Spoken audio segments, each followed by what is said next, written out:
Hello, adventurer. It's good to see you. You have made it to the morning grind.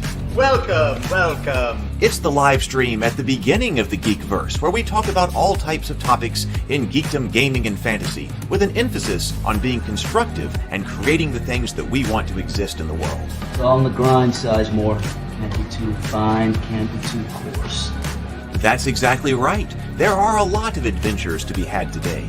Dungeons to explore and monsters to slay, and who knows what a random encounter might send our way.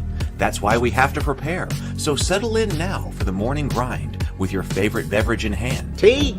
Or maybe something a little stronger. I've got a few bottles of the old Wynyard left. Whatever you want. Pull up a chair.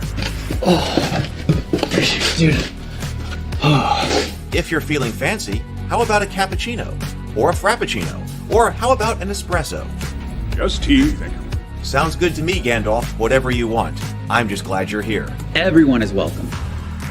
You can just watch if you want. You don't have to worship anything you don't want to worship. Thank you, Mike. But be forewarned. Sometimes we get really strange characters around here. Wait, what's that you say? Why can't you come and be a part of the stream? My wife would disown me. Oh no, I bet she'll be fine with it. Come on in. Am I scared for my safety? No. What are we supposed to do? Everybody do the secret handshake.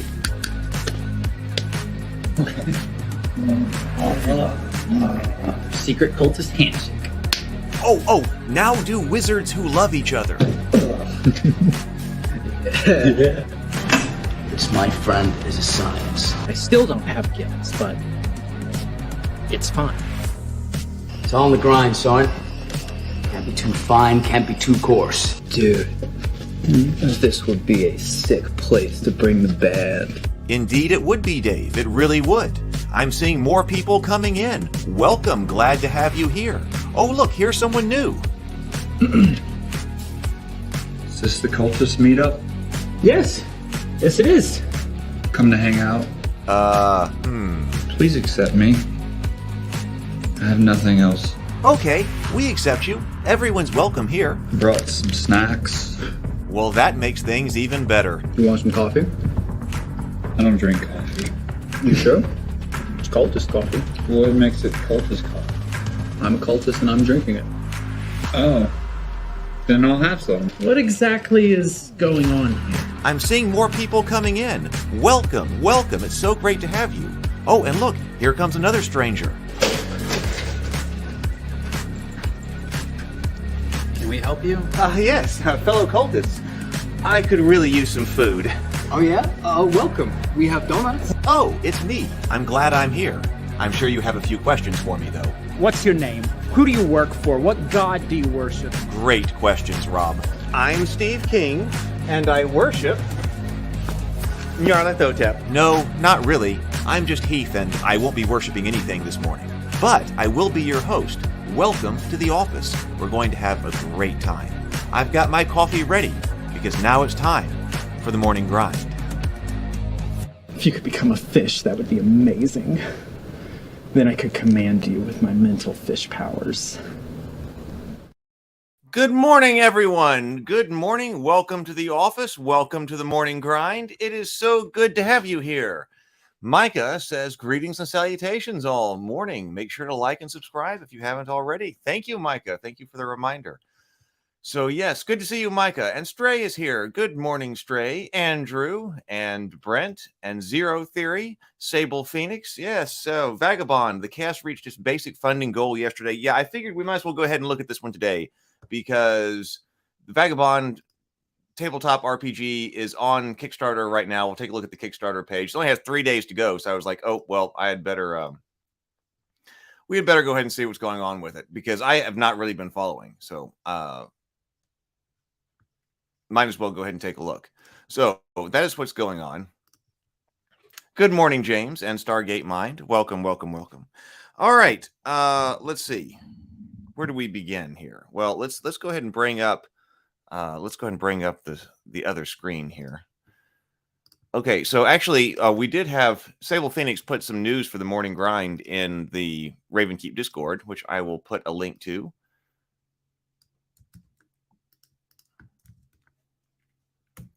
In case the algorithm brings you by. So let's see. So this is Rip Russ Nicholson, one of the greatest modern fantasy artists and true hero of the fighting fantasy series, has died. So I recognize this style of art, but I didn't recognize the name. So I'm sorry for that. But we've lost one of the classic fantasy artists. I am very sorry about that. So that is our news for that is some news coming in today. So hate that. If we go over here, let's take a look at we look at Goodnight Sword right here. I noticed we picked up a few more people on Goodnight Sword. We now have 30 backers over on Goodnight Sword. I will put a link to the Goodnight Sword Kickstarter in the chat right now. Sable Phoenix says, I haven't found the actual obituary. I'm not sure the cause of time or death. Yeah, so we can add more to that if we find more information on that. But thank you for letting us know, Sable. So the Goodnight Sword Kickstarter, I just put that link in the chat if you want to come and check out the page. So this is my Kickstarter that I've got going on right now. This is my take on Goodnight Moon. It's my medieval fantasy take on Goodnight Moon. So if you know someone, a child who you're interested in getting involved with fantasy stories, I would really like for you to check out Goodnight Sword and share this with them. There's a digital version on there. This is the only place where you're going to be able to get the hardback version. I'm not going to. We're doing this print on demand, so I'm not going to be stocking a bunch of other hardback books after this is over. Hooray for 4.5 times funding. Yes. So if you would like a hardback book, this is the place to be. And then also there's a place to get a signed book, and the animated audio book is on there as well. So that is going on. So we are down here at 30 backers for $1,104. Thank you to everyone who has already joined. I know a lot of people here have already joined in because I've seen your names on the backer list.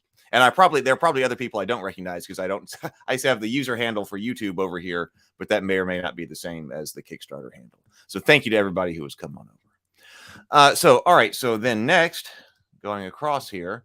So this is what we're looking at today. So this is the Vagabond TTRPG, and this is being run by Indestructiboy on YouTube.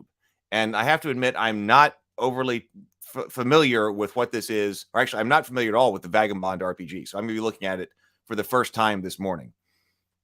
But I also haven't been following a lot. I didn't follow a lot of what Indestructiboy was doing until the OGL situation. So has anybody backing this? Is anybody else following what's been going on here, or anybody else backing this?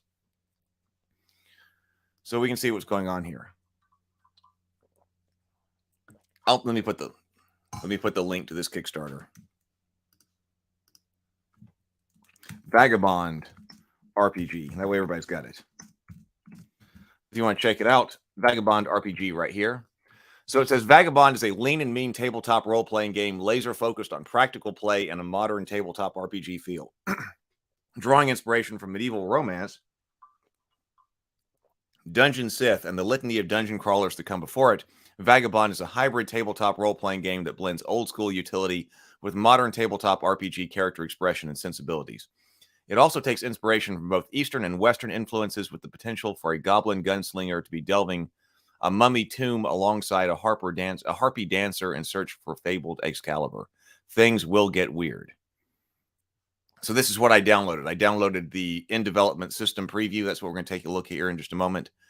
So backers will receive the in-development PDF and will receive the final PDF of the Vagabond core rulebooks as they are intended to be printed.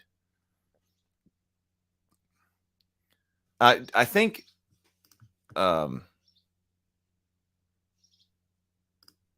Zero the Blade says, hope I'm not too late. Not at all. Not at all. So, okay, so Sable Phoenix is backed. Okay, so several people have. So Sable Phoenix is back, has backed it and in. James says, I love Indestructiboy, but I haven't yet backed. Maybe this stream will change that. Oh, hey, Neutromancer. Lots of people coming in. So, yeah, we will see. I put in for $1 so that I could post a comment to say that we were doing this in the comment section. So then we will see as I start to go through this. And I think, James, I missed a comment from up above that said something like, that this is meant. Oh yeah. Oh no. Sable Phoenix said Vagabond is meant to be playable solo, so to make sure to look at the monster AI. Okay, we'll do.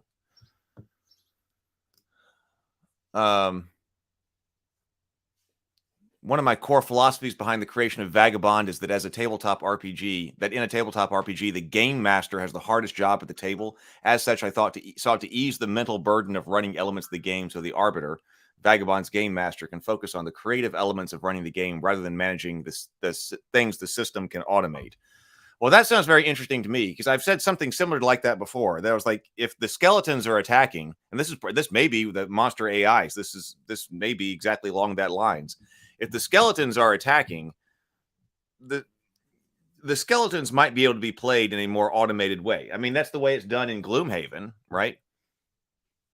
Gloomhaven, Frosthaven, I think as well, the Kingdom Death monster, where, okay, those creatures have their own AI. So other players should be able to help out the dungeon master and things like that with something like that. And then let the dungeon master focus on larger creatures and larger elements sculpting the gameplay. The skeletons should know what they're doing, so to speak. Yeah, I was going to say Gloomhaven. Yeah, that's the and I want to play some more Gloomhaven, maybe on Dinner and a Board Game, but that's a classic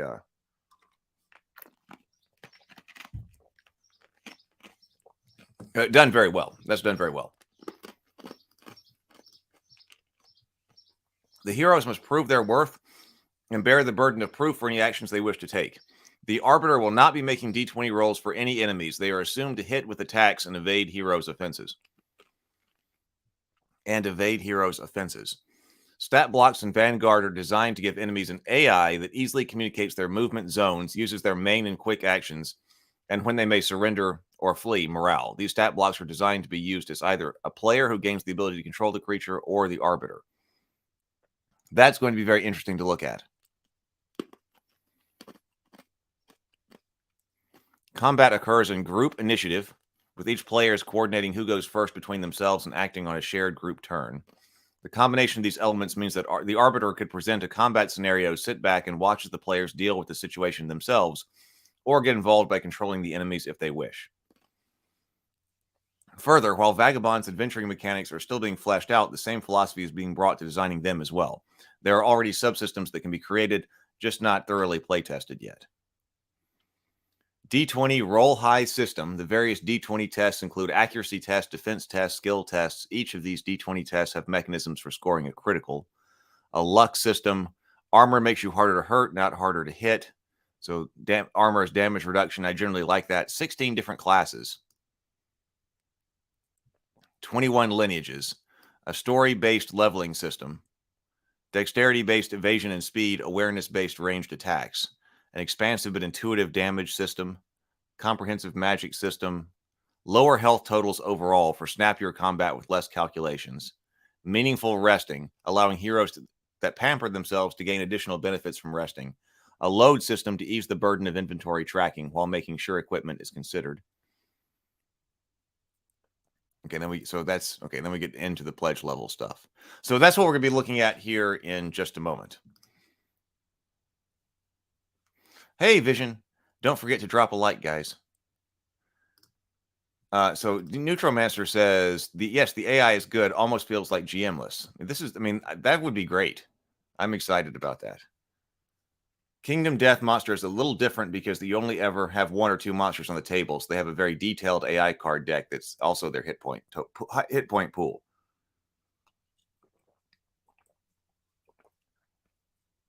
Yes, I have not played Kingdom Death Monster yet, but yeah, each one is like a hunt, right? Where you are dealing with like one monster that you're trying to go and kill. I love that Terran is using clocks like blades in the dark for this game too. It keeps things happening behind the scenes, so there's a sense of urgency as well.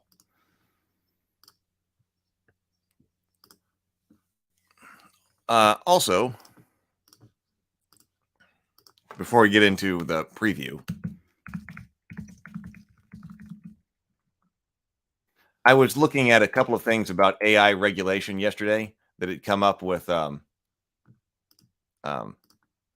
I'll put the link over here. I posted another video to the other channel about Sam Altman being before Congress yesterday, to the Technoverse channel. I'll put a link to that in the comments over there. So if you want to check those out, that's where I kind of put videos on discussing whenever I see something in the news or something like that that has to do with AI, technological development, our influence on society and stuff like that. I was looking at the video as well, looking at the news article about the woman who created a virtual avatar of herself that you can have a relationship with for $1 a minute. I'm going to post that this afternoon. So that is also going on. So if you're interested in talking about things about society, technology, AI, and society, that's over there on that channel. When I feel like see something interesting and I have something to say, I post it over there. So that is over there as well. I think that's the last of kind of news reports and things that are going on. Let me bring up the Vagabond tabletop RPG preview and let's actually see what's going on with it. I believe it is right here. Yes, here it is.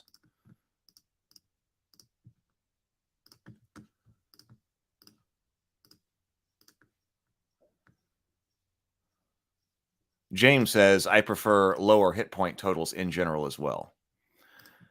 And Sable says, I've seen other people doing playtests on this. One by J-Face Games has him run a 4-character party and I think 6 goblins solo. The entire fight went about 30 minutes and got 30 different character turns. Wow. I like that. All right, here we go.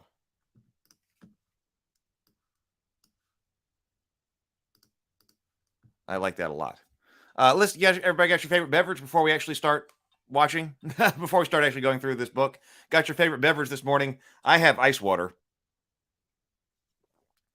I need it badly again this morning. So everybody grab your favorite beverage. Let's do breaths and then drink. 2 deep breaths, inhale, exhale, and then take a sip of your favorite beverage. And then we will get into this Kickstarter preview here. So here we go. Let's drink, or let's breathe, and then drink.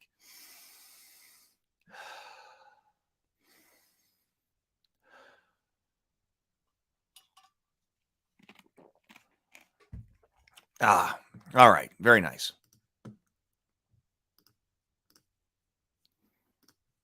See, that kind of thing, the virtual reality relationships is what's going to spell the end of Western civilization. That's a whole nother topic, though. Well, the place to talk about that will be this afternoon on the Heath's Technoverse channel. If you go over there, I've recorded that video, and I'll release that video probably in a couple of hours or something like that. So if you want to talk about that, yeah, that is the place to do it over there on that channel. Hey, PH Arbex, good to see you. All right, let's see what this is all about, because it sounds pretty good. What everybody's saying right here sounds pretty good. Sounds very interesting. Vagabond. All right. So this is free. Anybody can download this. It does say content warning. Vagabond features combat and uses artwork that depicts acts of fantasy, violence, and blood.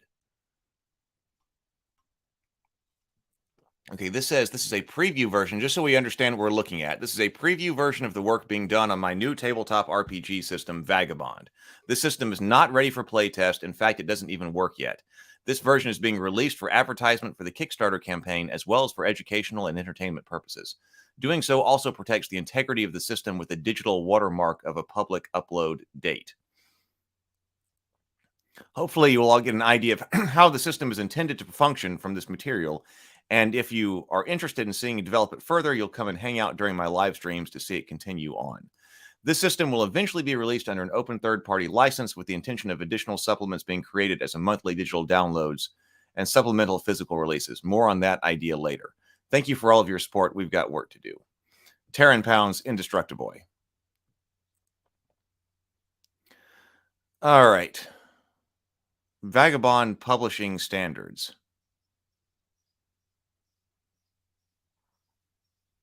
This is a draft of the standards that will be published within Vagabond. We hold ourselves to the following standards when we create content and recommends third-party creators consider similar standards. Wait a minute, just before we get to that, is there a back cover to this that we should look at? No back cover. What about a character sheet. Sometimes I forget. We always like to look at character sheets early on just to get an idea. But I don't see a character sheet like in the back. All right. So no easy character sheet to get to.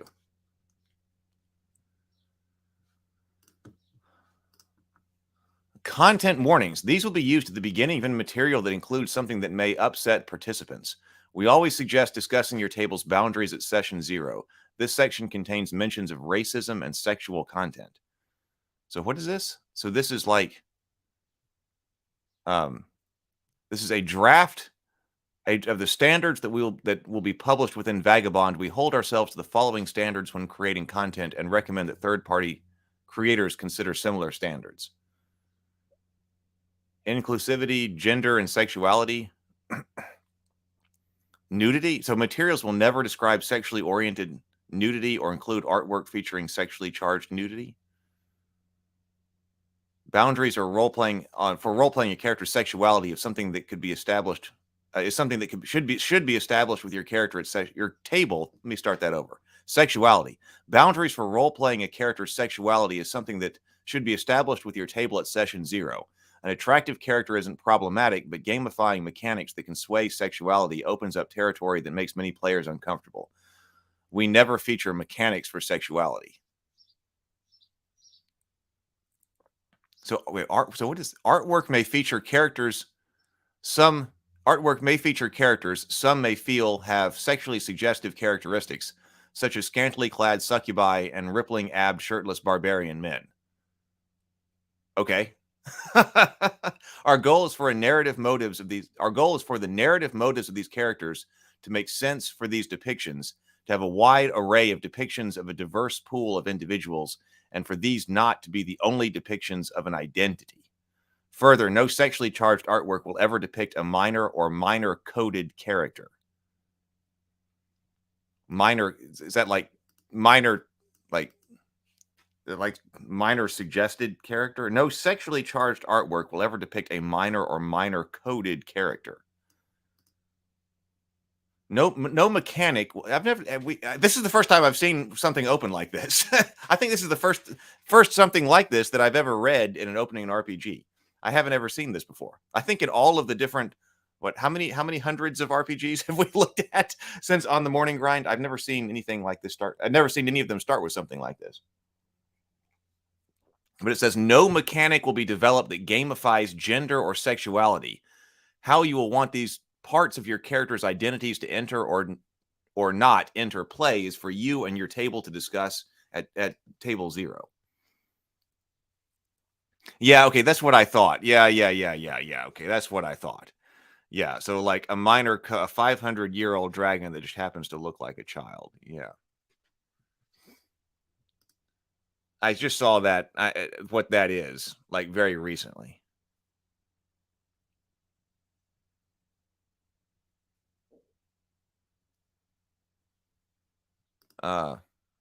James says, I suppose it's okay that it's merely a suggestion, but you have literally zero control over control over something once it's out in the world. Like you can't prevent anyone from making art you don't like, even if the rule system for how or even a rule system for how sex works within your settings.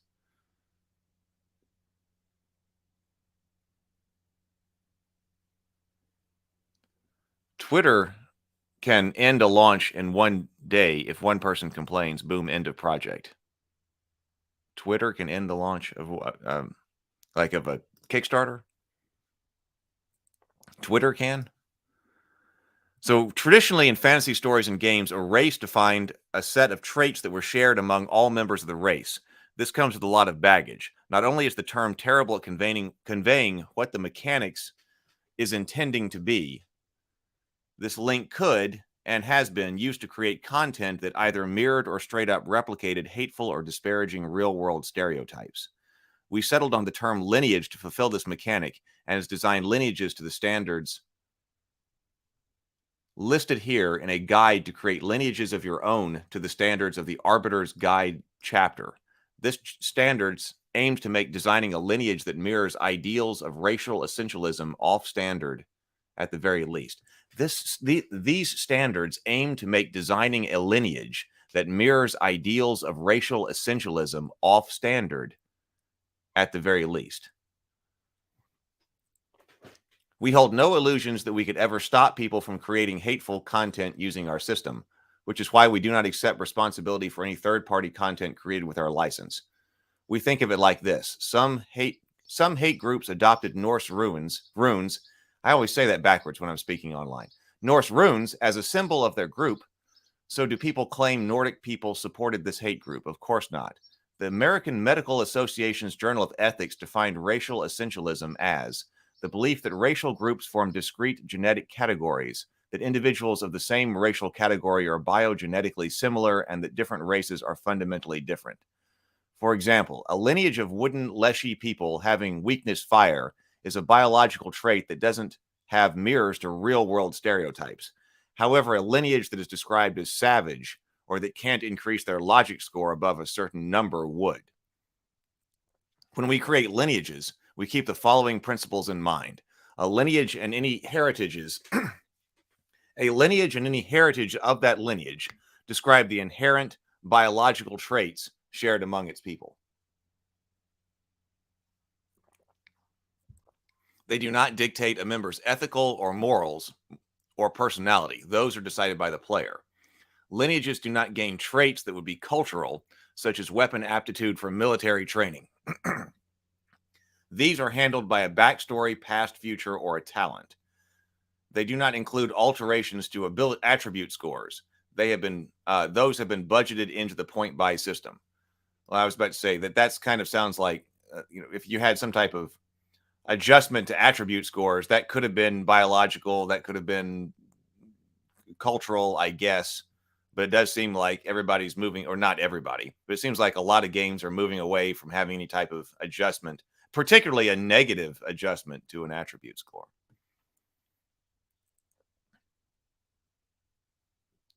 Yeah, they're setting the standard for themselves and washing their hands off for naughty people.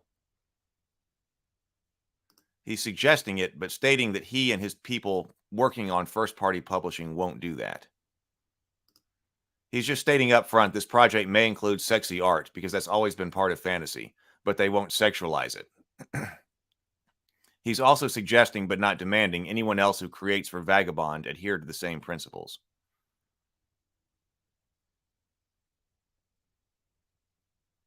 That's why he has this page, to keep the solo freak-out person away.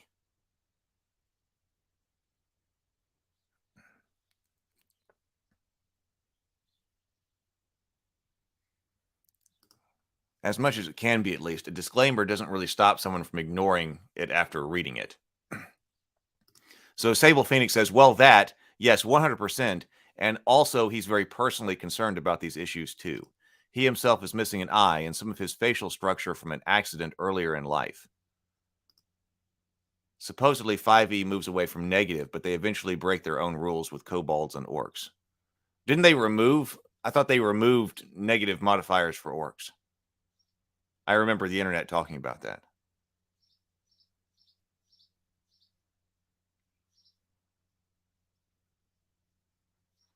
I thought the habitability to develop logical thinking was something biological. I don't know.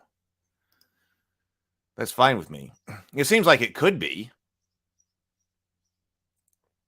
Well, now I just thought about AI with that. Now that goes down a different one. But if you're, what if your race, lineage, whatever is being called here, what if your heritage, what is calling here, is something like this? Is a fantasy one, but what if yours is classic Star Trek science fiction computer system? Then probably logical thinking. It's not biological because you're not biological. It's synthetic, but there'd be something inherent about you that is logic. Yeah, Tomocrat says everything in 5e is now +2, +1. James says I'm totally fine. That's totally fine with me. Establishing first-party expectations is pro-consumer. I'm establishing first-party. I think first-party meaning first-party publisher expectations is pro-consumer. I'm totally fine with all of this following up my initial concerns. So disabilities, we will not gamify disabilities as detriments to characters. Statuses in the game should not be used to punish a choice of character expression made during character creation, unless the player consents to use these mechanics for character expression. The belief in how these should be represented varies drastically, and how your table wants these represented is something that should be established at session 0. This also means no player should get free benefits from the flavor choices. For instance, role-playing a blind character to use interacting with the world as someone with sight to justify getting blind sight sense without gaining the mechanic. So for example, role-playing a blind character to use interacting with the world as someone with sight to justify getting a blind sight sense without gaining the mechanic from a feature would be seen as exploiting a flavor choice to get an edge above other players. I'll have to think about that sentence more. Quality and appropriation. Rebel Rouser Games believes balance elevates a good game to a great one. Our company got our start from live streams of the design process that have heard appreciation from being that public about this process. We have fostered a positive community for aspiring creators and hope to keep the community growing. As such, we should show game materials that aren't necessarily play ready, but we feel this is important for educational purposes. We will continue development on materials post-publishing should the need arise. 1. Preview. Materials that have been made public to let fans know what we're working on. These are for educational and promotional purposes. Preview materials have not had cultural consultants check them out yet. So this view is that this is what we are considering phase. The exception being any materials that knowingly took influence from real-world culture, which will have vetted cultural consultants check the material before hitting the preview cycle.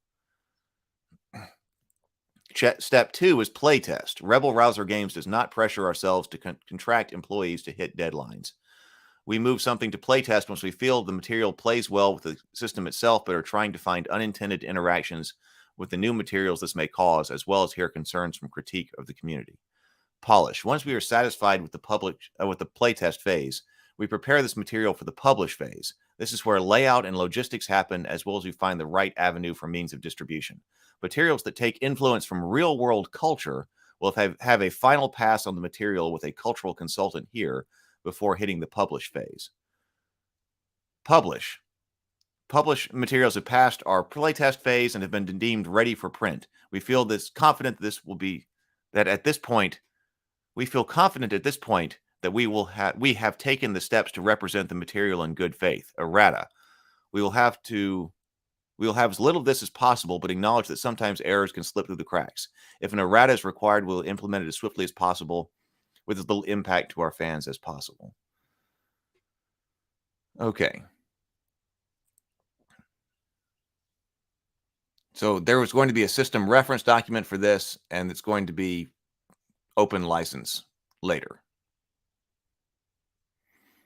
Okay. Well, all right. So I've never seen, like I said, I haven't ever seen anything open with that. So that's very interesting.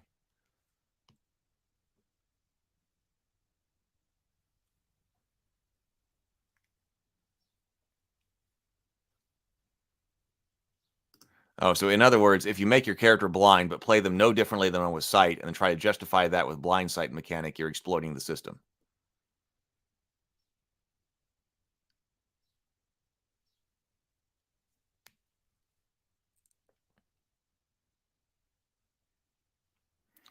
Let's see.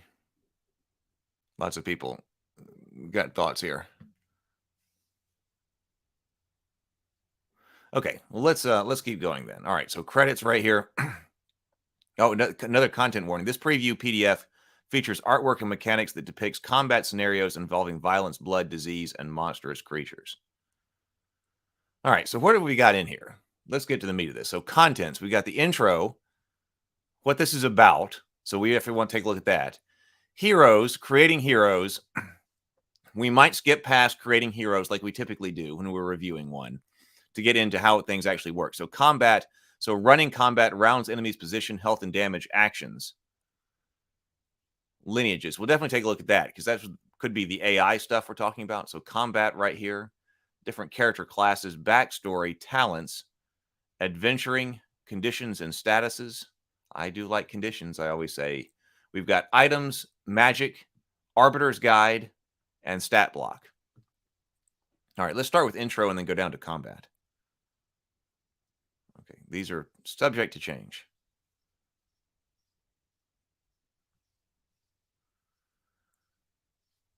All right, drawing inspiration from medieval romance, dungeon synth, and the litany of dungeon crawlers to come before it, Vagabond is a hybrid tabletop role-playing game that blends old-school utility and modern tabletop RPG philosophies and sensibilities. It also takes inspiration from both Eastern and Western influences, with the potential for a goblin gunslinger to be delving into a mummy's tomb alongside a half-wolf samurai in search of fabled Excalibur.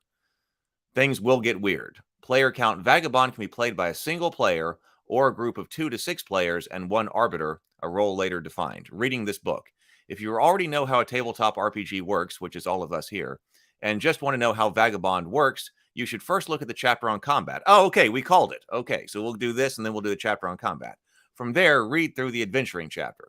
Finally, see the guide to building heroes. All right, I do like that. That gives an idea of how to actually go through this.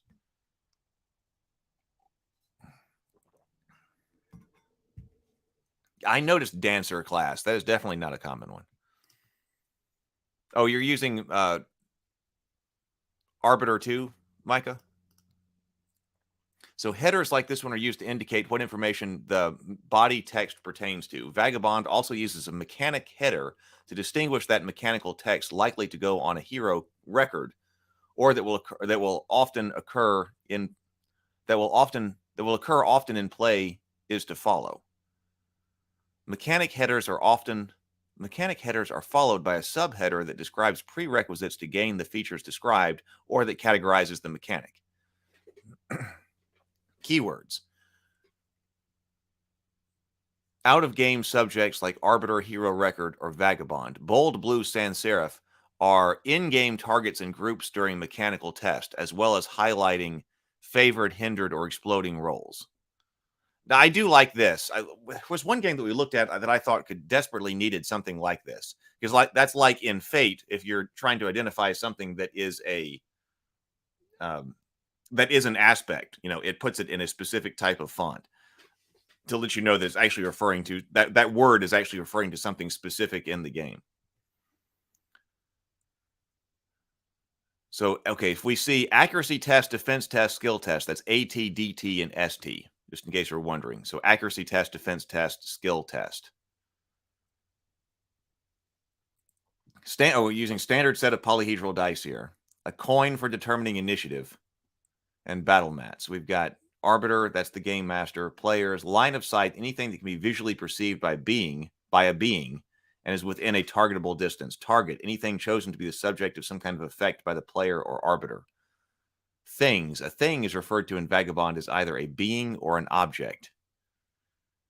Any thing with a sentience is a being, even though its sentience is artificially bestowed. Even if its sentience is artificially bestowed.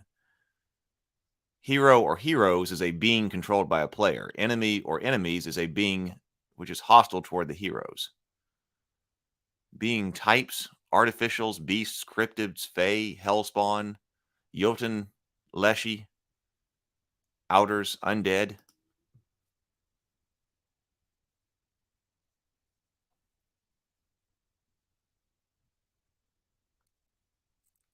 Oh, Terran wants non-magical bards and have entertainers, dancers, as their own discipline. So that's what the dancer is. James says, as a former desktop publisher, I color code everything down to my emails.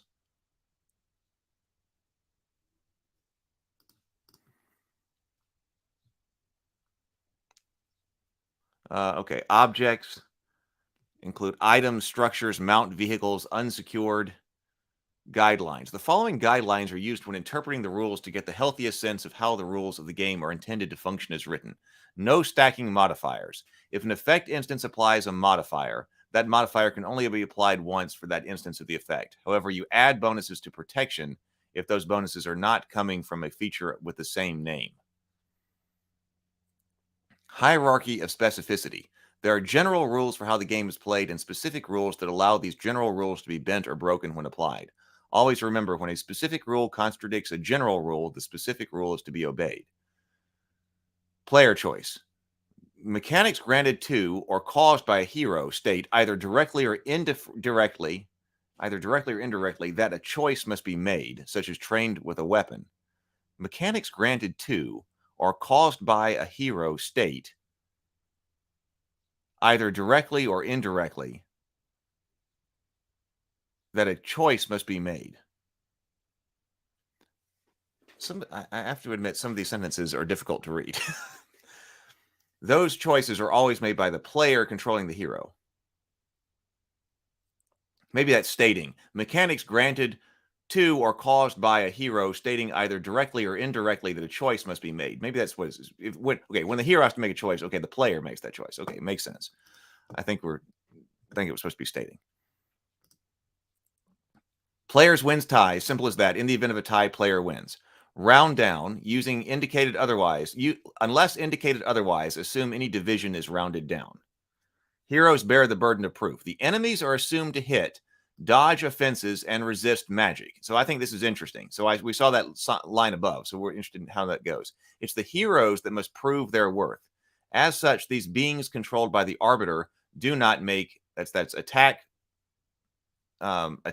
defense, accuracy test, defense test, or skills test.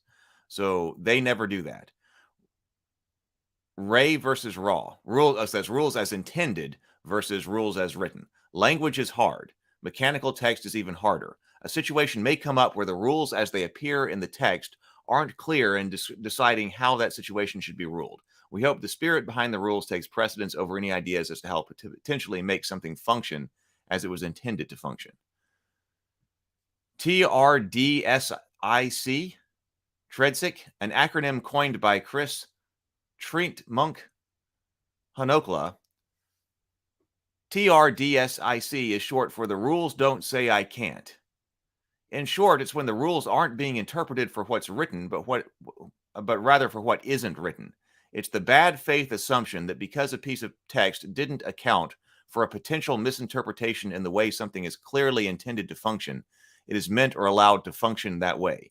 For example, a player arguing that they could choose a relic in their starting equipment because it says a sword and not specifically a sword that isn't a relic would be a TRDSIC argument, a Tradsic argument. The best practice is assume that if you interpret something to grant you higher power than what you are aware is intended, that would likely be a Tradsic exploit of a rule.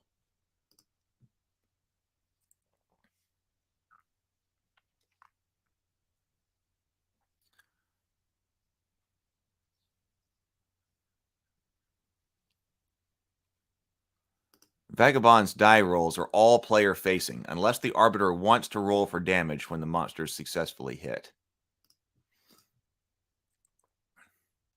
Okay, group. Vagabond follows the tradition of collaborative storytelling through role-playing games. No takesy backsies.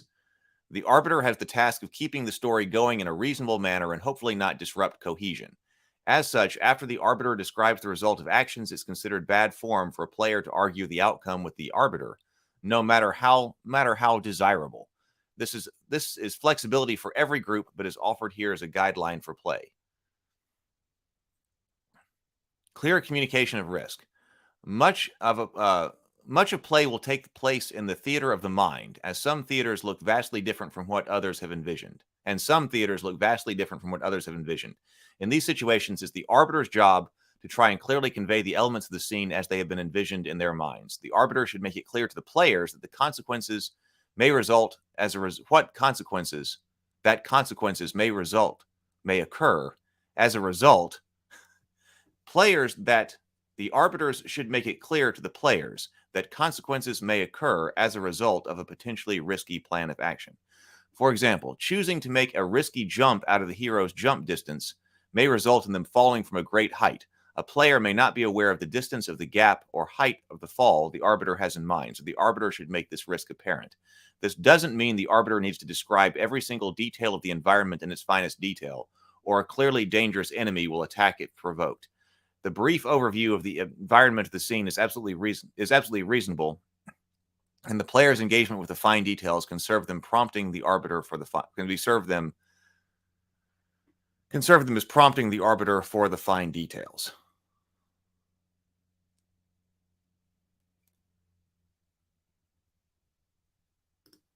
Talisman RPG has an interesting player-only roll mechanic. One attack roll, and if the player rolls bad, that's when the monsters hit.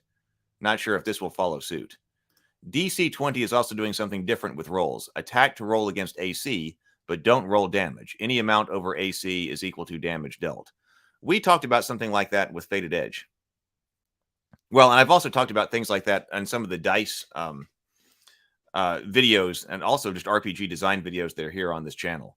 So we talked about, that. Like, should attack rolls or damage rolls be one or different? And if they're going to be one, then something like amount over AC is the damage taken. I mean, roughly, if you're using AC or whatever. So, yeah. So we've examined things like that. James says, most of what's presented here so far feels a lot like someone telling your specific table what acceptable play is, rather than actually presenting the rules so you can actually play.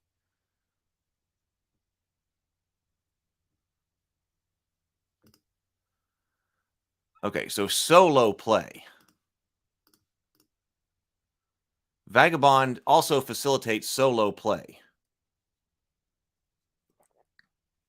You can do so with a written module or with the procedural generation tools provided. Generally, you're taking on a quest or series of quests that tell your story. For long-form solo play, you may try to fulfill your destiny. Enemy combat gambit. During the enemy turn in solo play, check morale conditions, if applicable. Enemies do anything they can with favor and avoid doing hindered actions. Assume aggression unless otherwise indicated by morale. The enemy's stat block will detail a zone, which describes how it moves and acts. A trait will also detail when it might switch tactics and when it does with a quick action, Solo integrity. Group play follows the arbiter. Group play allows the arbiter to hide characteristics like protections and status immunities from the players. Unfortunately, this isn't feasible or practical in solo play with Vagabond. You are assumed to take on the adventure as a competent hero, but this comes with its risks, including being potentially unprepared for a danger that you may face. There may be times when the retreat is your best option, but it's entirely fair to believe your character knows certain things about various enemies you may face. For example, knowing undead tend to be weak to holy damage, outers tend to be capable of mind-bending weird attacks on your mind, and primordial beings of fire likely are immune to or absorb fire damage. So it's kind of telling you there it's okay to metagame a little bit during solo play, that you've got the information. All right, so the dice, combat versus role play. We said you need standard dice. Dice rolls are used differently in combat and role play. Dice rolls are typically accuracy tests and defense tests made to exceed thresholds that vary. Some, what was ST? Skill test, because it's not strength. I see ST and I think strength. Some skill tests may occur in specific situations, but those are mostly role-play rolls. Role-play rolls are typically skill test rolls made against a threshold set by the hero's capability with the role. Okay, in Vagabond, so here we actually get the type of tests.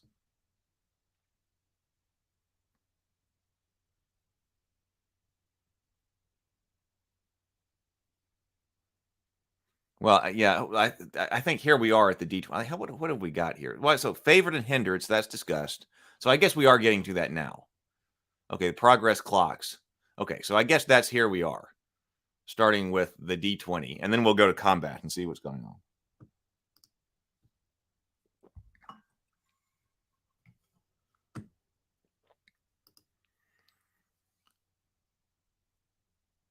All right, so accuracy tests. Accuracy tests, or AT, are made against a target's, I think, armor class AC, indicated in the target stat block. The player rolls a D20 and adds the appropriate modifiers to the roll. If the result of the roll after modifiers is equal to or higher than the target's AC, the hero passes the test and the attack hits. is equal to or higher than the AC. All right. The Arbiter will not make ATs for enemies. They are always assumed to hit unless the player passes the indicated defense test. Defense test. Defense test are D20 rolls against a number set by the effect. The being making the DT must roll a D20 and add the defense bonus called for the roll. If the result of the roll after this bonus is equal to or higher than the DT called in the effect, the hero succeeds. Equal to or higher. Skill tests. Skill tests are D20s made against a skill difficulty determined by the hero's capability with the skill. Skill difficulty is equal to 20 minus the hero's aptitude rank with the skill plus their skill bonus with the skill. So skill capacity is equal to attribute modifier plus skill bonus. Skill difficulty is 20 minus skill capability. Heroes are assumed to pass the skill test if the number rolled on the D20 is equal to or higher than the skill difficulty. For example, a wizard with logic of 16 plus 3 that is trained with the Arcana skill plus 2 would have an Arcana capability score of 15 and passes an Arcana skill test on a roll of 15 or higher on the D20. So skill difficulty, we said that's 20 minus the skill. So our capability is 5. So skill difficulty. So he will pass a skill check on the roll of a 15 or higher on the D20.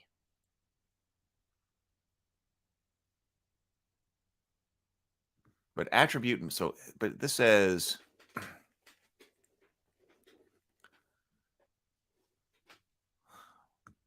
skill capability right here is attribute modifier plus skill bonus. Skill difficulty is equal to 20 minus the hero's aptitude rank with the skill plus their skill bonus with the skill. For example, a wizard with logic 16 plus 3 that is trained with the Arcana skill plus 2 would have an Arcana capability score of 15. Shouldn't that be a 5? And passes an Arcana ST on a roll of 15 or higher. That one makes sense. 20 minus skill capability. We got skill capability up here. So 20 minus 5, 15. That's what it takes. But I think that's supposed to say that your Arcana capability would be 5. I don't think it's because it's not 10 plus attribute modifier plus skill bonus.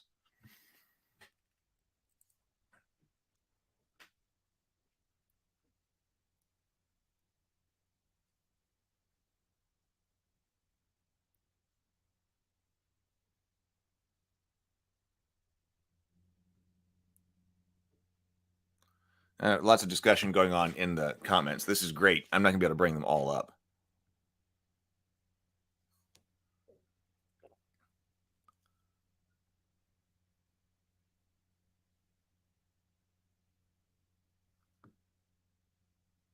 All right, let's keep going. So other dice. During the game, the other dice are used for determining damage and healing rolls. So damage. We've got damage dice made to determine damage dealt.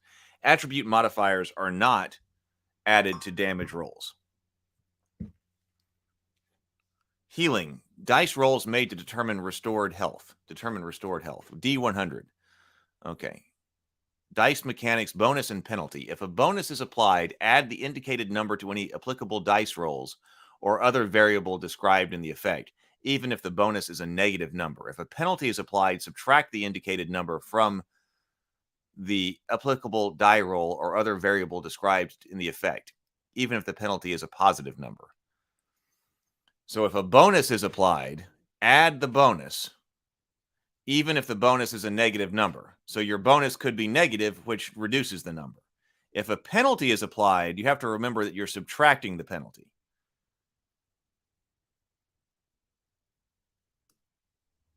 So you're subtracting the penalty because is this not backwards? If the penalty is applied, you subtract the indicated number from the applicable dice rolls or other variables described in the effect, even if the penalty is a positive number. If you subtract a positive number, it's going lower.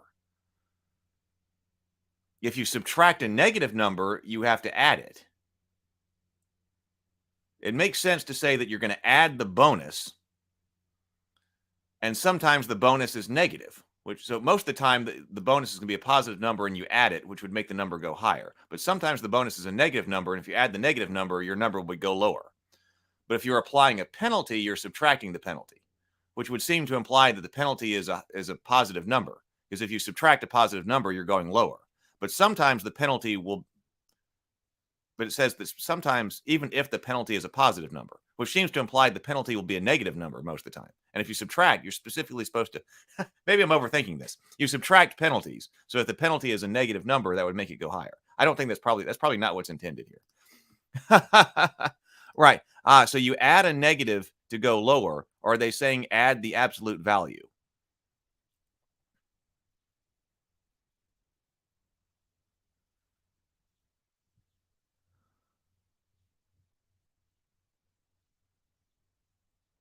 I have never, I don't know, Grimdark versus Noble Bright. I've never heard of Noble Bright either. So the target number, yeah. So okay. So people are catching up in the comments here on the capable. So yeah. So Zero Theory says so the target number depends on capability. Yeah. So I guess that goes with all being player facing. So that's very player focused, which is not. Which may not be so strange, because like in GURPS, for instance, I mean, that can be nice, because when the game master or the arbiter in this case calls for a roll, rather than having make the game master come up with the target difficulty, you just tell the player to make the roll, and it's based on their abilities. It's like GURPS was one of my first experience with that. So you've got all of your skills and stuff like that, and the player just says, make a dex roll or make a karate roll or make a biology roll, and the players got all the information necessary to make that roll on their sheet. They don't require other rolls or information from the game master.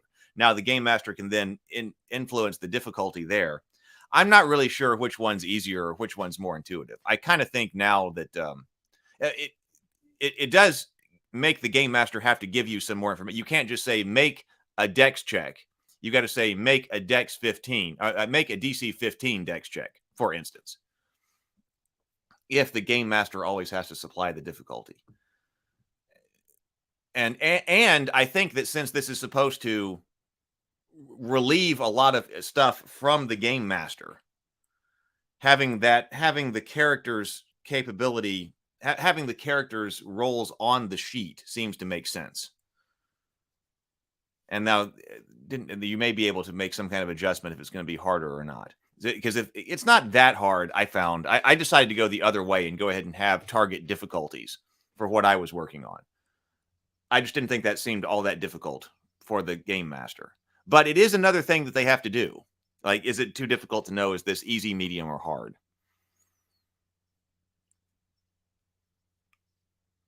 Yeah, so 0 through. So if you're only +1 stat, +1 skill, you're rolling at D20 +2 versus 18 TN.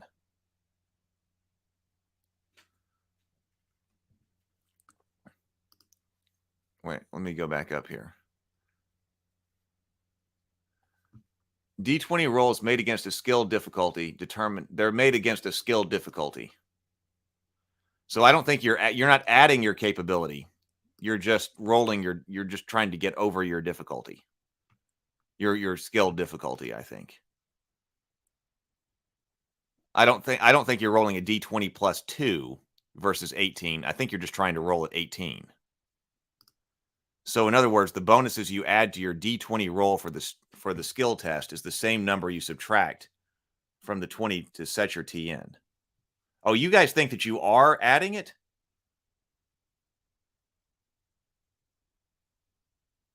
Skill tests are D20 rolls made against a skill difficulty determined by the hero's capability with the skill. Skill difficulty is equal to 20 minus the hero's aptitude rank with the skill plus their skill bonus with the skill. Heroes are assumed to pass the ST if the number rolled on the D20 is equal to or higher than the skill difficulty. So I don't think you're adding the skill capability. I think that's just something you're supposed to use to find difficulty, I think.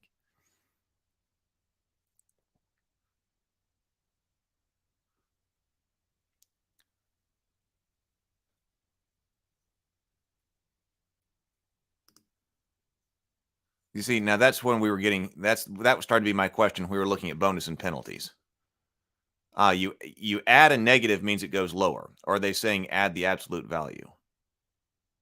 Well, now wait, so so if a bonus is applied, let's think about that in terms of this skill check right up here. If a bonus is applied, add the indicated number to the dice rolls or other variable described in the effect. Okay, so and we're trying to roll high here. So if I get some type of bonus to this strength, not strength roll, the skill roll, then I add my bonus, even if the bonus is a negative number. If the bonus is a negative number, I would I would go lower on my die roll, making it harder to hit my target, because my target is 20 minus some number. If a penalty is applied, subtract the indicated number from the applicable rolls or other variables described in the effect, even if the penalty is a positive number.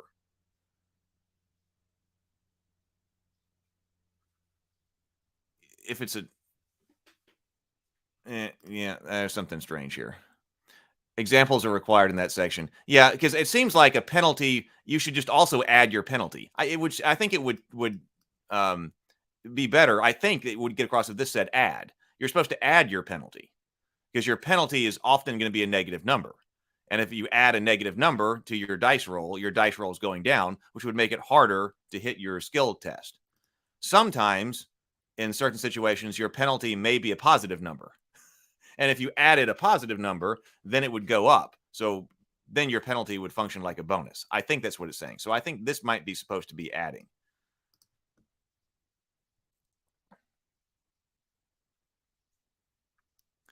Do you then add or subtract some modifier depending on difficulty, or is it just to be, or is it just to be everything the same difficulty?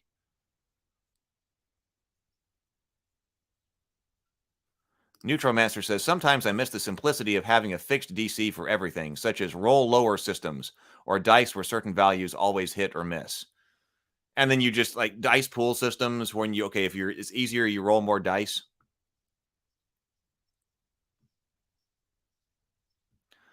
Sable Phoenix says, also the system is designed for solo play, so that's why he's making it so the difficulty of passing a check is baked into character stats.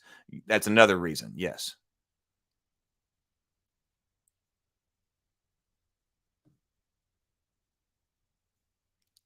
There's lots of confusion in the chat over here. I don't know. Zero Theory asks, well, do stats have negatives? Is it base 0 and no lower? Yeah, otherwise you'd quickly have your skill check minimum overlapping the TN. So you could just roll the D20 and have to hit 20 minus attribute bonus minus skill bonus. Yeah, Chronic Sword says, welcome. Good to see you here on the grind. It's the more capable you are, the more likely you are in succeeding the skill check. Yeah, because it's increasing that window at the top. If your stat is -2, then your TN is 22, which is impossible unless a 20 always succeeds. Yeah, even if it's negative may be unnecessary mathematically, and I think it's causing more confusion.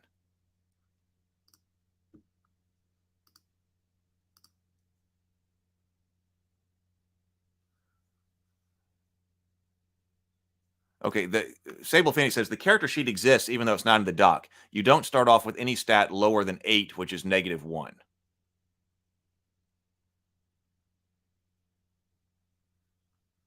Neutromancer says, yeah, fixed DC makes it easier for the GM. At least I know I have a sort of standard for fate. When in doubt, DC is +2 +2x.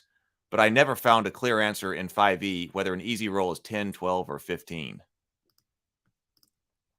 Okay, so criticals and fumbles. So here we go. A critical is scored on an AT, DT, or ST when 20 is rolled. So critical is a critical. 20 is a critical. AT, double the damage dealt, which can't be reduced by any protections other than immunity. DT, the hero can make one attack or quick cast without requiring an action. Or an ST, the hero gains 1 luck. A fumble occurs on an AT, DT, or ST when a 1 is rolled on the D20. Fate deems this is a failure that is unchangeable and cannot re-roll and can't re-rolled luck. cannot be re-rolled with luck, I'm guessing.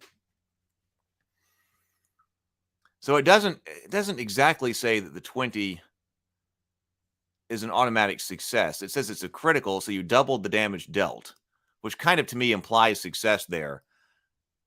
On a skill check, the hero gains 1 luck, but it doesn't really say, does that mean that you automatically pass the check? I'm not sure. Exploding. If a roll explodes or is exploding, any dice used for the roll that score their highest value can be rolled 1 additional time. The new result is added to the initial result of that die. Okay, so that would be how you would get to 22 then. So if you roll a 20, you double damage, and you explode.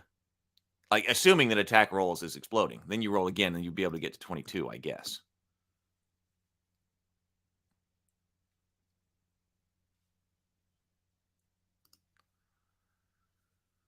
Certain abilities or effects may favor or hinder beings' endeavors, affecting dice rolls. Whenever the terms favored, hindered, or favor, hinder, or hindered refers to a roll, the following rules apply. Favor, favored. Roll 1 additional die of the same size and use the better of the 2 rolls. Hinder, hindered means roll 1 additional die of the same size and use the worse of the 2 rolls. If the narration if the narration is focused on events for the story unfolding, a scene is occurring. You will subconsciously feel these shifts of narration in play anytime the story progresses. For the purpose of play, any scene that occurs encompasses at least 10 minutes of in-game time. Progress clocks. Vagabond makes use of progress clocks for dynamic elements in the story. As a general rule with progress clocks, bad things happen when a clock advances, typically completing when a clock is completed. Shown here are 2, 3, 4, 5, 6, and 8 segment progress clocks. When a round of combat occurs around 10 seconds of time, but the events immediately leading up to and following a combat scenario take place during the same scene. Skill tests. Each time the hero fails an ST, the progress clock advances. Anytime the heroes fail a skill check, the progress clock advances. Solo play. The progress clock tracks the passage of time and will be your guide when you need to rest.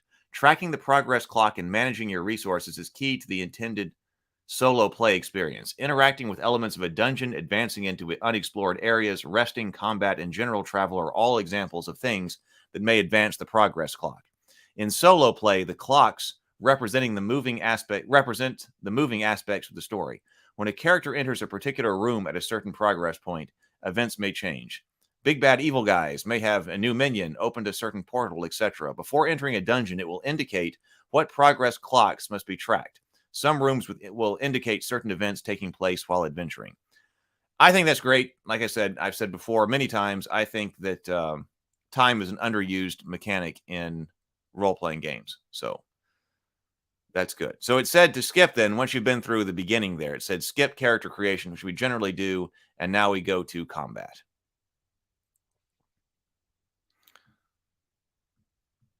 Chapter 4, Running Combat. Let's see what this is.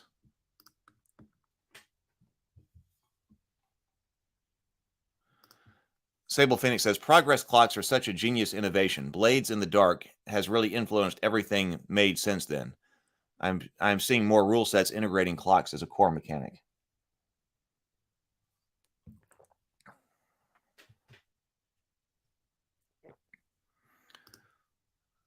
Oh, this is 5e.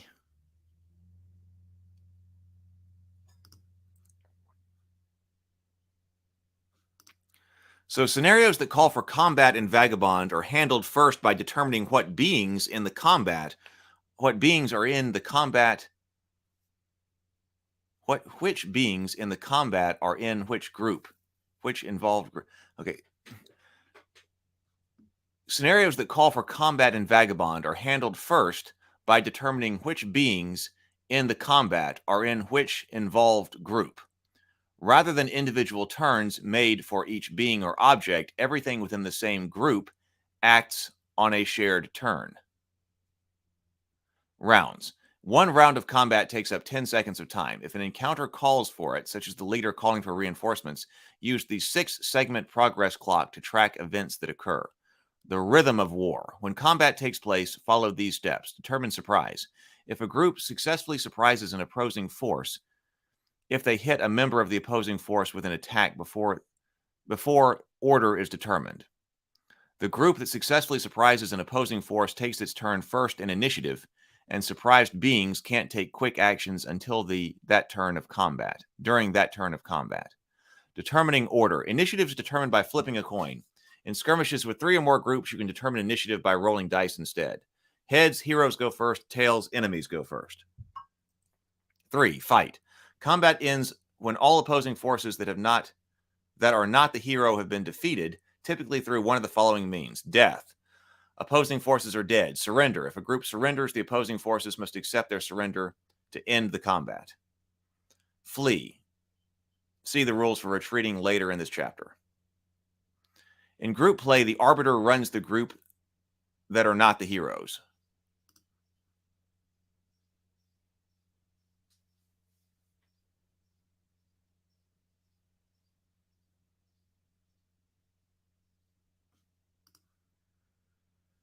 Morale. Enemies won't fight to the death, and many retreat or surrender when combat isn't going their way. Enemies that have a morale value indicated in their stat block make morale tests rolled by the Arbiter at the start of the enemy turn if leaderless, the enemy leader is defeated. Decimated, half of the enemies are defeated. Preservation, the enemy is alone and bloodied or otherwise unable to fight back. Tapped, the enemy's offensive resources like mana are nearly spent and opposing forces are all alive. When testing morale, roll 2d6. If the total is over the enemy's morale, roll another d6. Okay, so we're rolling 2d6 and we got to roll over them. A failure is over morale. So this is a classic kind of old school thing, a morale being on a 2d6 roll. If the roll is over the enemy's morale, roll another d6. On a 1 to 3, it retreats. On a 4 to 6, it surrenders. Enemies that don't have a morale value or that are berserked always fight to the death. Position. Combat takes place on an encounter map. Range. Range refers to the distance in feet of a ranged attack can be made. A ranged attack can be made against any target within line of sight unless it states a specific range in parentheses. Reach. Reach refers to the area within the area of a melee attack. A melee attack can affect a target. Moving. Okay, let's just, okay, so moving, speeds, jump.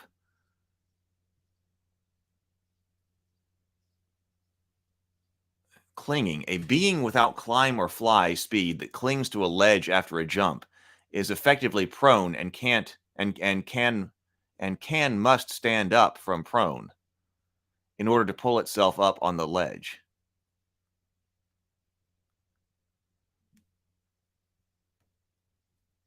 Difficult terrain. Cover. A being that gains +2 bonus to dodge DT. The being gains a +2 bonus to dodge DT from effects coming from the other side of cover. AT against enemies behind half cover suffer a -2 penalty. Full cover can't be targeted. Flanking.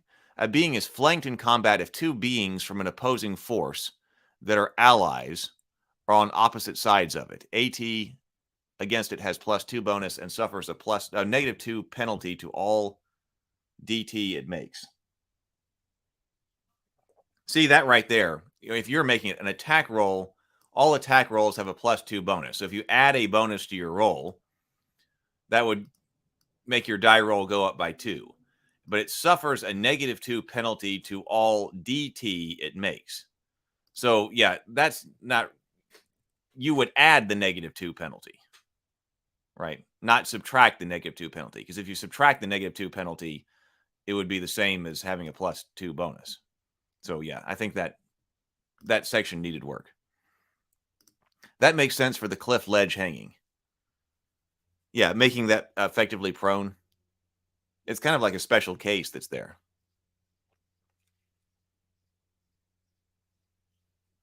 Well, I was wondering that too. Am I forced to accept every surrender? It seemed to imply that.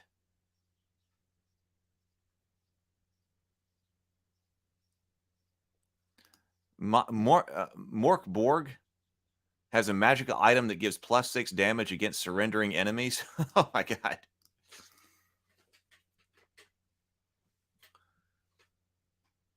So zones, a description of how beings' traits and features dictate where it's intended to fight during combat. Frontline, the most effective offensively within melee reach of an opposing force, and try to end their turn within the same distance.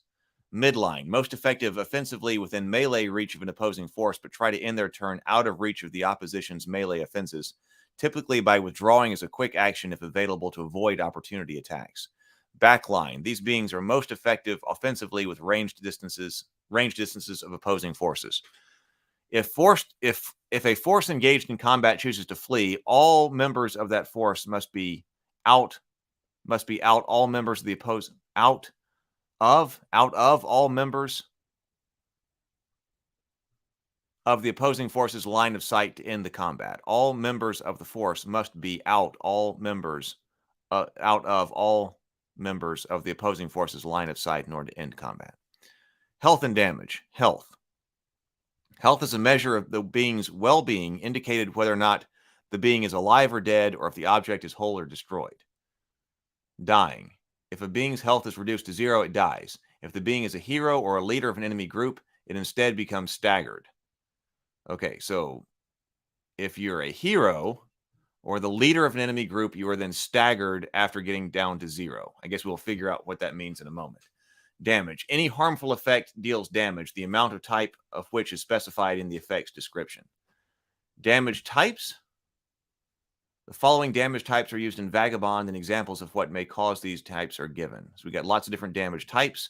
Anything that has a weakness takes additional damage when it's subjected to damage of the indicated type, equal to the additional roll of the effect's damage die.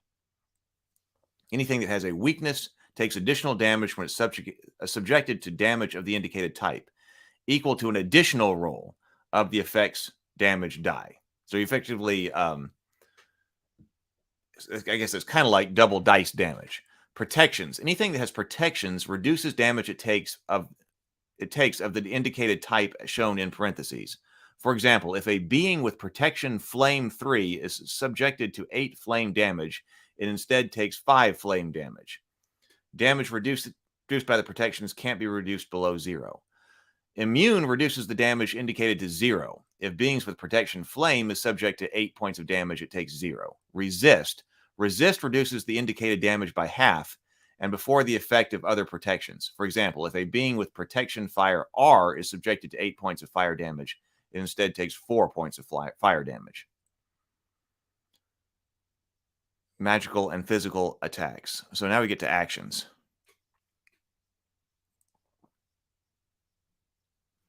Micah says, I get flanking having +2, but just having an ally there would make sense to have a +1, still a distraction.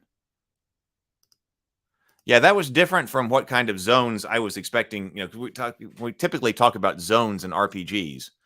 We're talking about like different rooms. I'm thinking about zones as like fate zones. And a lot of different RPGs are starting to use zones. But that was forefront, midline, or rear. That was kind of different. And in fact, that's kind of a bit more like the One Ring RPG.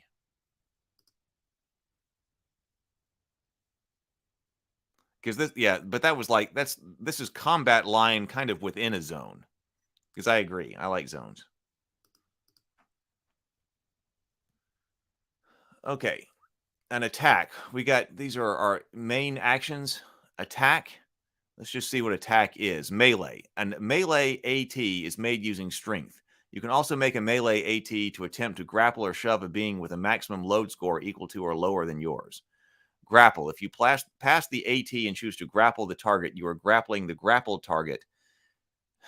If you pass the AT and choose to grapple the target, you are grappling the grappled target and must make an additional melee AT as a quick action at the start of your group's subsequent turns to maintain the grapple. You can end the grapple at any time, no action required. Shove. If you pass the AT and choose to shove the target, you either push it up to 5 feet away or knock it prone. So this is a melee AT is made using strength. You can also make a melee AT to attempt to grapple or shove. Your defend action is to make a dodge DT with favor. Or no, make a dodge DT with favor until the start of your next group's turn, if you can see the attacker. Help.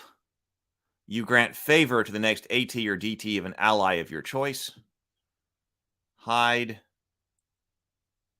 Hold. Rush. Use. It didn't tell us what missile weapons was.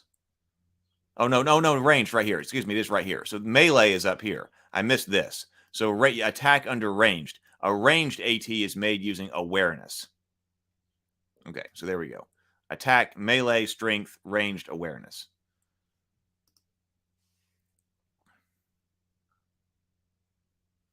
Right, well, right, yes.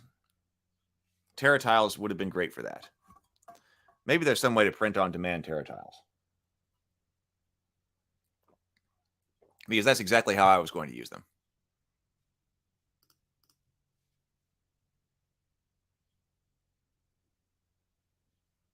I think zones could be broken up a bit more from map zones compared to just 3. But in terms of the type of combat archetype, it makes sense for that.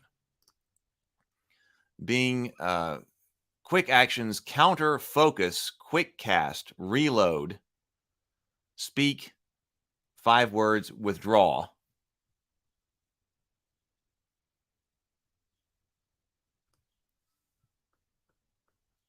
Oh, I guess that's all we've got. Lots of lineages. Or Chapter 5 lineage options. Well, I was kind of looking for a bit more. Let's see what we can find out, especially about the AI and combat and stuff like that. Let's see what we could take a look at adventuring.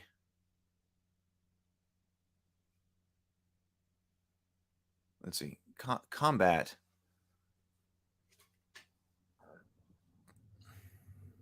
I wanted to know more about how to actually run it. Let's take a look at the stat blocks so we can understand what kind of AI mechanics they've got here. So we've got reading stat blocks. We've got header, AC, HD is hit dice. So AC, the being's armor class, which is the AT required to hit the being, and is equal to 12 AT accuracy test, which is required to hit the being, and is equal to 12 plus its dodge modifier. So that's how we calculate AC. HD, all stat blocks assume D8 hit dice. A being's health is calculated as follows. Health is equal to 4 times HD. If the being is tiny, the HD is instead multiplied by 2. A being's max health can't be lower than 1. So health is equal to 4 times HD. I guess that's supposed to roll. So if you roll a 2 if you got 1 hit die and you roll a 2, you've got like 8 health. Zone, a summary of how this being positions itself and uses its quick action. Beings will typically prioritize actions they have favor on and avoid actions they are hindered in doing. The zone tells an arbiter or solo player how to use this being in combat. Front line, position, stays in melee with the opposing forces. Quick action, reserves for counter on the opposing force's turn unless they can otherwise make an attack or a quick action. Midline, position, it moves into melee to attack and possibly moves out depending on if the target or being is bloodied. If the being is bloodied, it stays away from hostile forces. If this being is bloodied. If it's bloodied, it stays away from hostile forces and uses ranged. Quick action, if the target is not bloodied, it withdraws to move to safety. If the target is bloodied, it remains in melee to counter. Backline, if a being has no melee offensive options, its zone is likely the back line. Backline, stays back to safety from opposing forces while remaining within an effective offensive range distance. Quick action, casters reserve this to focus. Ranged martialists reserve this to reload or withdraw if necessary. Special senses, speed, detect. This number is subtracted from the D20 rolls of stealth ST made to surprise this being. Morale score. This load score used to determine how much weight it can carry. Defenses are based off dexterity, vitality, and awareness.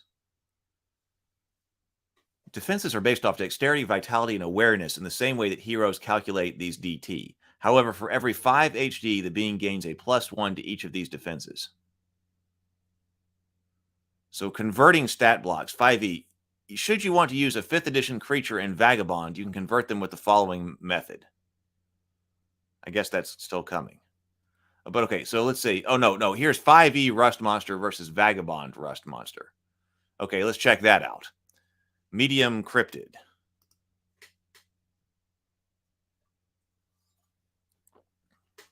What's going on over here in the chat?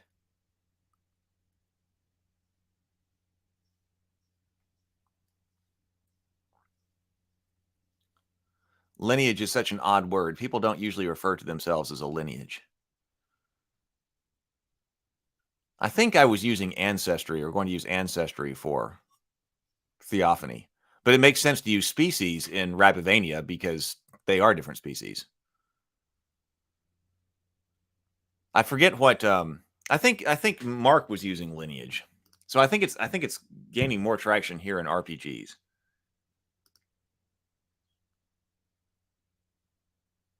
I did my first conflict in a one-shot of Fate Dark Sun. Oh, the Fate Dark Sun? I had a zone for cliff top with archers, 1 for cliff bottom, 1 for further away player's wagon area, and 2 for ramps. At least 5 zones.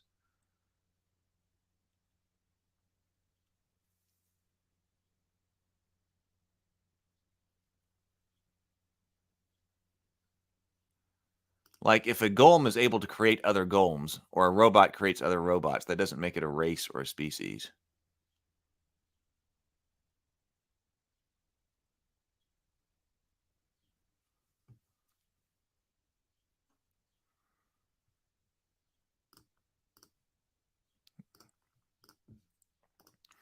So, okay, so let's take a look at this Rust Monster and see. Okay, so we do have what is the Rust Monster in 5th edition to reference here. So the Rust Monster as medium cryptid, AT 15.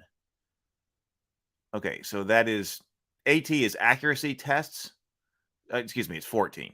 AT 14. HD is 5 for 20 health. Zone is frontline. Speed is 40 feet. Senses dark vision. Ferrous sense 30 feet. Protection physical D6 carapace. Detect 1, morale 5, load 13. So we've got strength, dex. So we've got modified stats over here. Strength, dex, vitality, logic, awareness, and presence. I bet that's what that is. Difficulty 1. So traits, so defenses, dodge +2, endure +2, resolve +1. So if I'm attacking this monster, it's my accuracy test to hit it. No, AC. So what is AT? So no, AC, I'm using its AC. Wait, I don't see its AC. This tells me I should see it, right? The being's armor, AC is the being's armor class, which is the AT required to hit the being and is equal to 12 plus its dodge modifier. Dodge is +2. Do you think that's supposed to be AC and not AT? Because AT is accuracy test, but it's not going to make one. Do you think that's supposed to be, let's see if we go down here and we see. No, this says, okay, so this says AC down here. Okay, so let's actually look at something else. So I think that's an error. So I think it's not supposed to be AT. I think that's supposed to be AC. So let's look at a brown bear. Okay, a brown bear. An AC of 13. So that's what I have to roll over with either a strength bonus, right? If I make an attack, or an awareness bonus.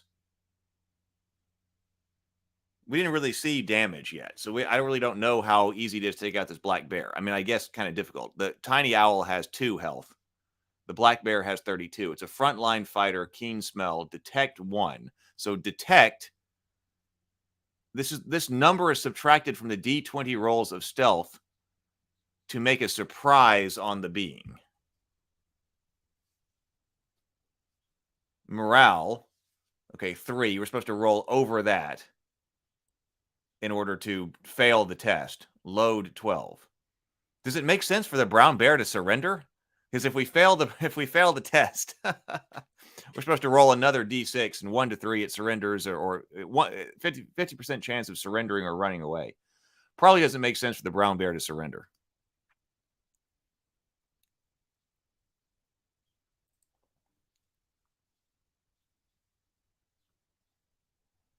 Yeah. No, Sable Phoenix says its AT value is 12. So its AC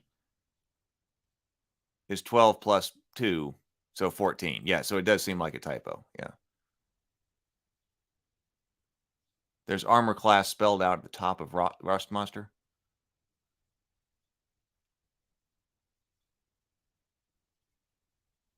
Well, I think we got it. So I think that was an error because we see AC everywhere else here. So is there any other information that we've got on the AI? So is the AI part of this just the zone? So, I mean, it said that it will try to do things that are, that it has favor for. It wasn't favor that it was using. It will try to do things that's got favor for. It will avoid doing things that it would be hindered to do. And then it's a frontline, midline, or rear fighter.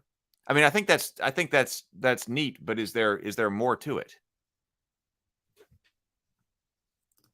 That seems like a start to me.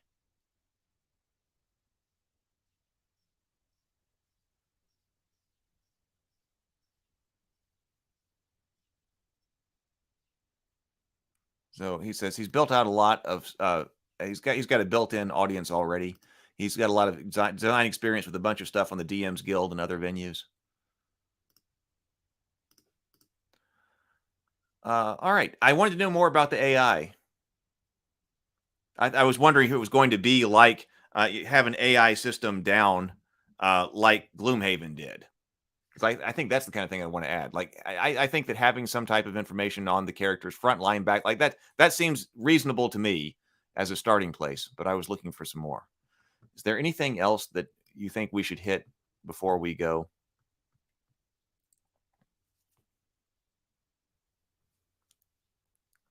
I guess just for the... We'll confirm that with the attributes here. So attribute, ability score, attribute modifier. So we're going that kind of like from 5E here. A point buy to get your stats. Standard array.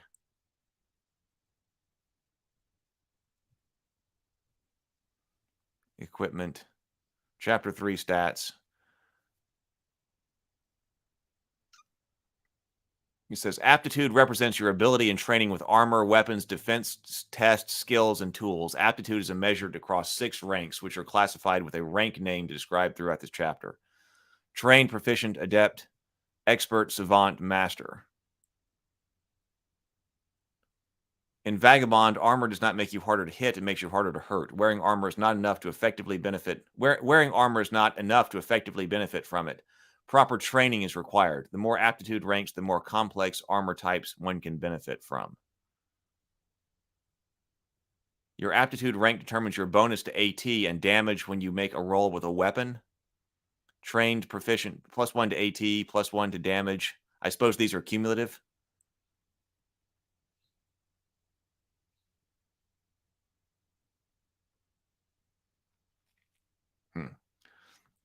Well, okay.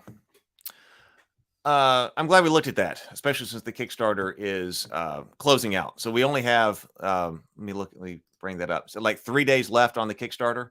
So let's see. Let's bring this back over here. Present, share screen. Oh, hey, so if you want to talk about the future of AI and technology and where we're heading and its influence, that's the Technoverse over there. I'm going to put that video on the AI girlfriend, the $1 a minute AI girlfriend this afternoon. Technoverse. Should I invite him on? I mean, I would like to. I've meant to. So Goodnight Sword. Goodnight Sword is still going. So that's my Kickstarter. So if you are looking for a children's book for someone to introduce a child to fantasy storytelling with, medieval fantasy storytelling, check that out. So Vagabond is over here. I'll put this link right here one more time. So he has passed his goal. He got to $25,000.